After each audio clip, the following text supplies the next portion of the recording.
Sveiki, bičiuliai, tai kaip įprasta noriu pasidalinti su jumis, į ką atkreipdėmėsi jau prasidėjusią savaitę.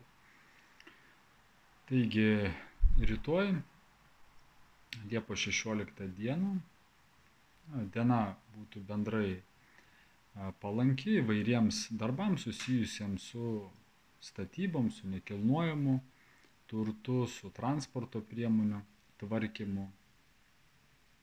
Na ir antradienis Marso diena vertėtų atkreipdėmėsi, kada mes vairuodami, kažkokie tai konfliktai susiję visada būna su Marsu, su antradieniu, tai atkreipkite dėmesį. Toliau trečiadienį bus Ekadašis, 11 mėnulio diena ir kaip teigiama senovės raštuose, kad kas laikosi tą dieną pasninko, kas skiria daugiau laiko dvasiniai praktikai, tai gauna ypatingus palaiminimus. Na ir įprastai ta diena, jeigu mes laikomės pasninko, tai padeda stiprinti mūsų imunitetą ir prailgina gyvenimą.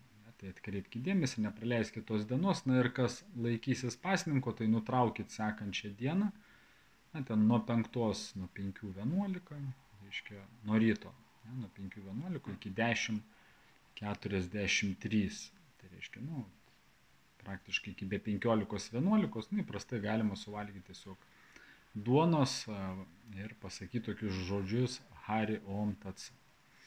Tai va, ir Ekadašis užsiskaitys. Toliau išeina 18-19 dieną. Iš esmės dienos būtų kaip ir palankios, bet tom dienom Merkurijaus planeta jinai bus nepalankioj padėty.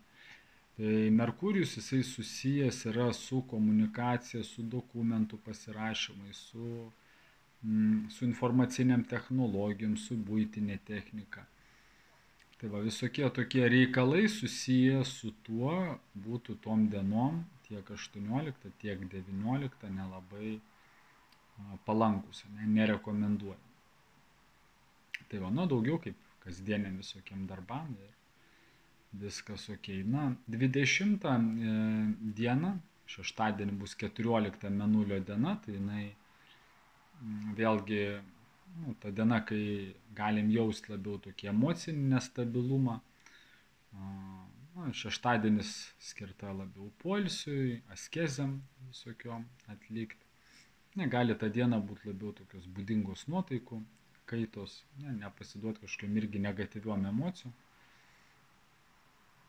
Ir sekmadienis 15 mėnulio diena, gaunasi pilnatis, ir per pilnatį palanku irgi visokius tai dalykus daryti susijusius su visokiais dvasiniais ritualais, siekti subalansuoti savo emocinę būseną, savo protą nuraminti, skirti kažkokiem tai šeimos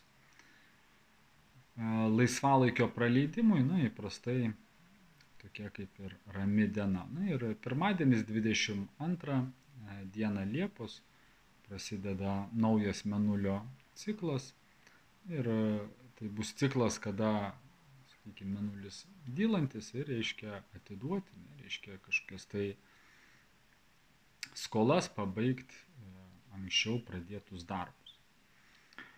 Ir bendrai, kaip ir minėjau anksčiau, primenu, kad ir Liepa ir Rugpjūtis palankus mėnesiai, aišku, nepaisant mūsų asmeninės, karmos, asmeninių likimų, nes pas kiekvieną individualiai, tarkim, kaip ir pas Trumpą, kažkokie tam įvykiai, tarkim, tai vėlgi tiek kiekvienas mūsų horoskope turi individualų likimą, planetos mūsų nepaisant ir palankesnio periodo veikia individualiai, reiškia, kad ne visiems viskas bus gerai, bet bendram fone, kaip ir periodas palankus, tai sukaup daugiau energijos, nes jau nuo rudens, nuo spalio vėl planetos tokius atsidurs labiau nepalankesnėse padėtyse, duos mums daugiau įvairių pamokų.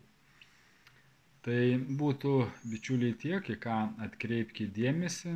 Linkiu visiems prasmingos savaitės, ir sakau iki pasimatymo kituose video.